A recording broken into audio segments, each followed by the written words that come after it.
Yo, welcome back to a brand new review on the channel. This time we're going to do Polo G's Hood Poet album that dropped last Friday for us. It was a very long awaited album and we're going to go ahead and review it front to back in tier list mode. Like, comment, subscribe, make sure to go join my Discord. I also have a Twitch, plenty of content over there, so make sure to follow me. And let's go ahead and jump into things. So the first track on the album is God's Favorite, which is one that I honestly didn't even fully expect. You know, he had this chick singing and it just sounds like, to me, like a college football type of hype up song. It actually had me hype. It actually made my expectations shoot up to the roof for this album. I feel like you could put this intro next to Don't Believe the Hype. It made this album look super promising. I'm gonna go ahead and put this at A. It doesn't have like the craziest replay value on there, but it's one of the highlights on the album. And then the second song is No Recruits. This one has G Herbo on it, and I like G Herbo and Polo G together. I will say that I think that Go Part 1 on Hall of Fame is just like way better. There's a lot of collabs on this album where, you know, he had these collabs before and features before, but he just did it better in the past, unfortunately. I still like, you know, both of them on the track, and I think the melody of the beat is cool. I mean, I'll go back to it.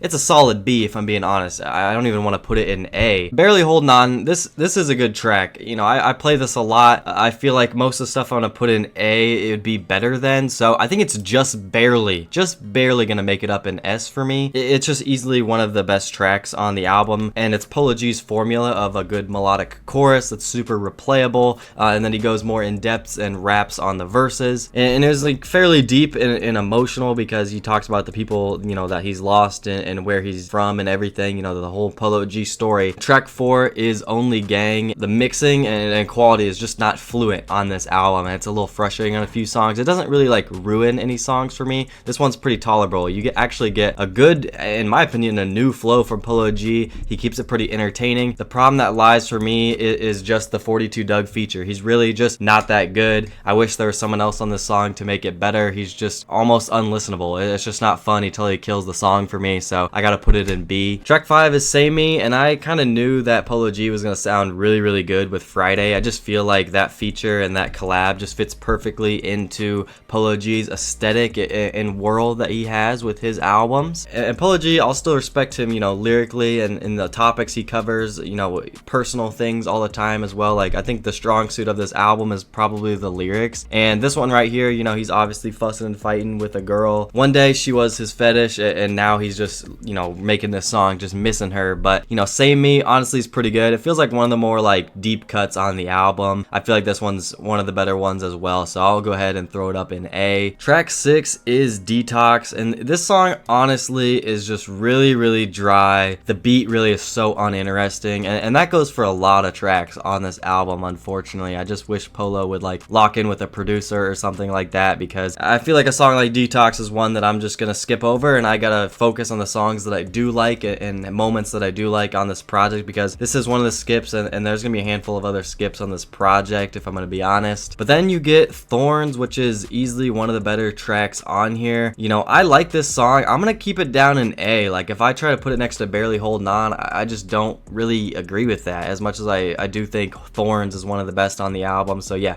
I'll keep it in A. And if we're being honest, this song is just a lot more complete. You go back to that melodic chorus, it's just not as strong as Barely Holding On, you know, that melodic chorus, but again, rapping on the verses, you get that Polo G formula, as I talked about. You know, he does talk about his breakup with this girl, but now she's obviously kicked back to the streets, and this song is replayable. I'll give him that. But even though, as much as I praise Thorns, how much does this track seriously compare to some of the highlights of Polo G's career and some of the highlights of his past albums? You know what I'm saying? Like, if I'm being honest, I don't feel like a lot of this album is really gonna last that long, and a majority of this album, almost all of it, really does not even get close to even touching the heights of Polo G's career, as much as that hurts to say as a Polo G fan. G63 is another good one. I'm gonna put it in A because Offset seriously went off. I think their chemistry went perfect together, you know, verse to verse with these guys. I'm not gonna pretend and act like the beat is incredibly great on this. It's really just all these guys' rapping performance, but I do feel like at this point in the album, we are at the best point of the album, going into the next couple tracks at least. I appreciate the short bangers and the quick bangers to keep us awake at this part in the album. And then we jump into track 9 now is what we're on with We A Shoot, which was a single that dropped, you know, a week before the album came out, and Dirk is definitely the highlight. I think I'll put it in A, probably makes the most sense. Polo does alright. I don't think it's like his best chorus. I really liked all the different flows that Dirk incorporated with his his verse was really nice. You know, he has the line, "What's a 10mm gonna do to a goat?" Also, you know, pays his homage to P&B Rock passing away. Still fairly super generic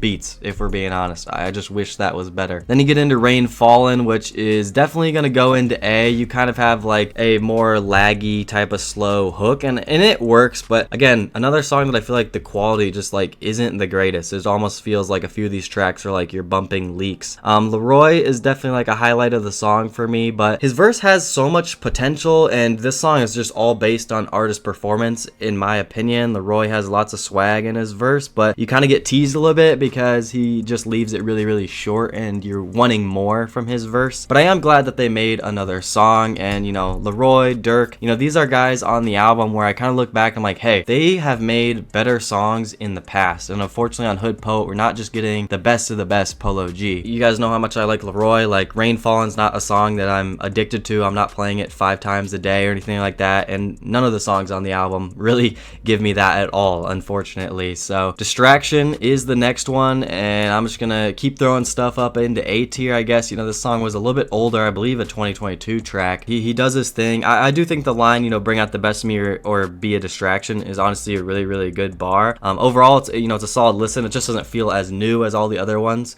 so I feel like I've been focusing on the other tracks a lot more, but I mean, it's a cool Polo G track, you know, and it has a home here on this album. I wish he would have put Sorries and Ferraris on there. That's one that I like that he dropped this year that didn't make it, and then I have questions, you know, why does Distraction make it? You know what I'm saying? It's just kind of frustrating stuff there. Track 12, we have No Turning Back, which I just don't want to hear this song. I'm putting it down at the bottom, the D tier. It's really that Honcho feature, and his auto-tune that he uses is just, it's not something that I want to listen to. You know, credit to Polo for trying to save the song. He doesn't do, you know, too bad, but my goodness, at this point, man, it's like, you know, we already reached the peak of the album, and I was really scared for what was going to happen on the last leg of the album here. And then you get into Angels in the Sky, which is not one that I'm going to overhype at all. I think it's the definition of a B tier song. I think the chorus is the best part of it, but let's be honest, it's an overhyped grail. Good for Polo for dropping, you know, a big, you know, snippet that all his fans wanted, and I'm fine with it, you know, winding up on the album. I was really surprised that it was a single, if I'm being honest. He clearly just obviously doesn't care about mixing. It's been something that frustrated me since his first album, Die a Legend, which I don't even think is that good of an album, and at times just sonically is not satisfying to listen to at all. And that, like I said, it happens on a handful of tracks here. Really can't overhype too many things on this project. Dark Side, it's cool. It's a definition of a B tier. You know, the piano's really loud and does a lot of different things. I think Polo G, I'm not going to disrespect his pen, okay? He talks about deep stuff on the lyrics and everything. I mean, I'm fine with this song, but also, don't we have like 3 other albums that sound, you know, the same and give Polo G's story and everything? Like, at this point in 2024, after this break, a song like Dark Side isn't just going to sound as good now as it did a few years ago, if I'm being honest. And this album, at this point, really just became a pretty frustrating listen, where I kind of wanted it to just be over with at this point. And then Bad Kids is just, no. It's just, no, I don't want to hear it. I'm going to put it in C. I don't think it's that bad, because at least Glorilla and Polo G, you know, I gave them a chance. I don't think Glorilla is really for me, personally. You know, with the little back and forth thing they did, I was trying to get into it, but we have to talk about this beat. This is terrible. This is terrible. Like, how is this song even released? I can't even believe they rapped on this beat. That is just disgusting. It's like a leapfrog ass beat. Glorilla literally says,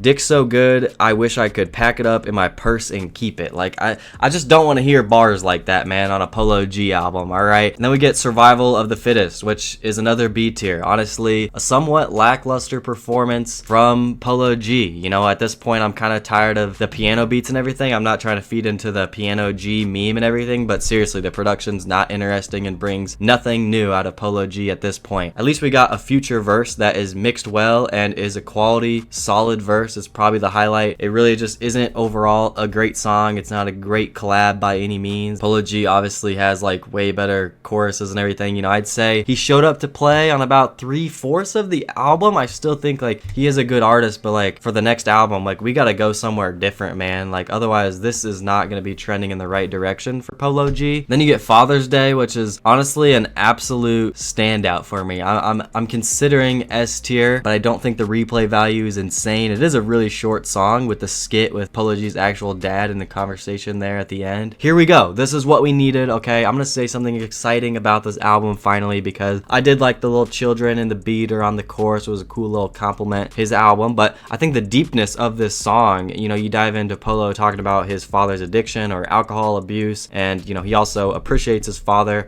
for growing up and teaching him things and everything, the time they spent together, and thanks him for all of that stuff. And Polo G also is like kind of worried about, he doesn't want to let his son down and has, you know, things to pass on as well. So it's a very heartfelt song. I think it's one of the best, you know, written songs on there. It's literally like a dedication letter to his father, so I really appreciate it for being on there. And that's where he should have ended the album. I think that would have been like a good outro, but of course he had to just add one more on there. You know, track 18 is From the Heart, which is just kind of a B tier for me. I feel like this should have been earlier on in the album. It does feel like kind of motivational, and like I said, I do think the lyrics are actually probably like the highlight of this. But yeah, Polo's not overly too interesting on this, and it just didn't even really make sense as track 18. It just wrapped up a pretty poor album, and an album that we waited a long time for. I felt like I was more excited for it than most, and it just kind of didn't really pull through for me. Unfortunately, it's not even gonna be close to a top 10 or honorable mention this year for me. I do think that is my tier list. I think I put everything where I wanted it to be. Sorry for this not being as positive a review as maybe you wanted it to be if you're a Polo G fan, but let me know in the comments down below your guys' thoughts on this album. How do you feel about it? What are your favorite songs? What do you guys think of my tier list? I'm generally curious. I'm still a Polo G fan.